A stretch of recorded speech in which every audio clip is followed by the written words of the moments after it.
May tuturing na paglabag sa batas sa mga kontrobersyal na pahayag ni Congressman Bong Suntay kaugnay sa actress host na si Ann Curtis habang nasa pagdinig kahapon ayon sa Philippine Commission on Women.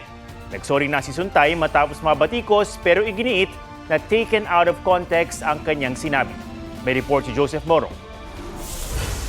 Nasa Shangri-La ako. Nakita ko si Ann Curtis. Ang ganda-ganda pala niya. May desire sa loob ko na nag-init talaga. Na-imagine ko na lang kung anong pwedeng mangyari. Pero siyempre, hanggang imagination na lang yon. Pero hindi naman siguro ako pwedeng kasuhan dahil kung ano-ano yung na-imagine ko eh. Umani ng kaliwat kanang batikos ang pahayag na yan ni Quezon City Representative Bong Suntay sa gitna ng pagtalakay ng House Justice Committee sa impeachment complaint laban kay Vice President Sara Duterte kahapon. Sinabi yan ni Suntay para ipuntong hindi pwedeng parusahan ng isang tao dahil lamang sa kanyang iniisip. Gaya ng pagbantaan ng bise ang Pangulo, unang ginang at dating House Speaker, agad yang pinalaga ng komite dahil offensive sa kababaihan. Wala pang pahayag si Ann Curtis pero hindi nagustuhan ng kanyang ina ang sinabi ni Suntay. Sabi naman ng kapatid ni Ann na si Jasmine Curtis Smith, nakakadiri. Aniya, hindi lamang ito tungkol sa iisang babaeng celebrity kundi tungkol sa lahat ng babaeng minamaliit ng mga lalaking nasa kapangyarihan. Kapag inihayag daw ng isang congressman ang kanyang pagnanasa at imahinasyon tungkol sa isang babae, pinalalakas raw nito ang kultura ng pagtrato sa babae bilang bagay na ginagamit, pinagpapantasyahan at ginagawa ng komentaryo sa halip na taong kayang magdesisyon, mag-isip at pamahalaan ang sarili.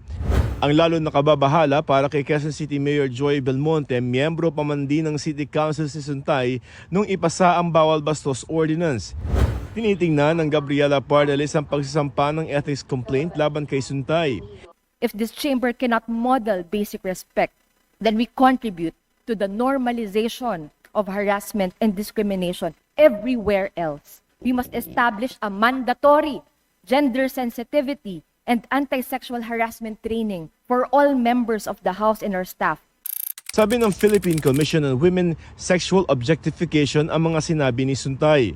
Isa raw itong seryosong betrayal of public trust at paglabag sa Safe Spaces Act. Ang pamabastos o diskriminasyon sa kababaihan ay labag sa maraming batas tulad ng Bawal Bastos Law at Magna Carta for Women. Batay naman sa Code of Conduct and Ethical Standards for Public Officials and Employees, ang sinumang may posisyon sa gobyerno ay dapat maging patas, hindi mang-discriminate at respetuhin ang karapatan ng lahat.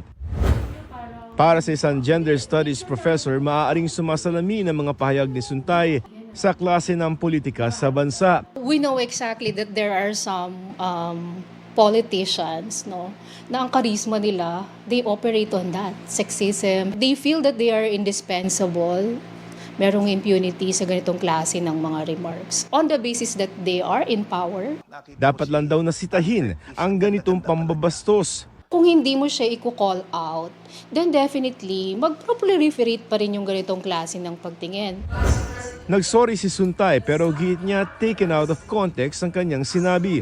It may have been in bad taste for some. I apologize kung meron tayong mga sensitivities na tinamaan, but that was not the intention. Kay Miss Ann Curtis rin, kung nasaktan siya sa sinabi, there was ulitin ko, there was no malice intended at tayo dispensa sa kanya. Pero, well, totoo yung, it was a fictitious situation na aking ginawa. Isa lang ang totoo doon, yung sinabi ko ang ganda-ganda niya. Muli siyang humingi ng tawad sa privilege speech kanina. I hope I be judged, not from one statement, but from the kind of person that I am.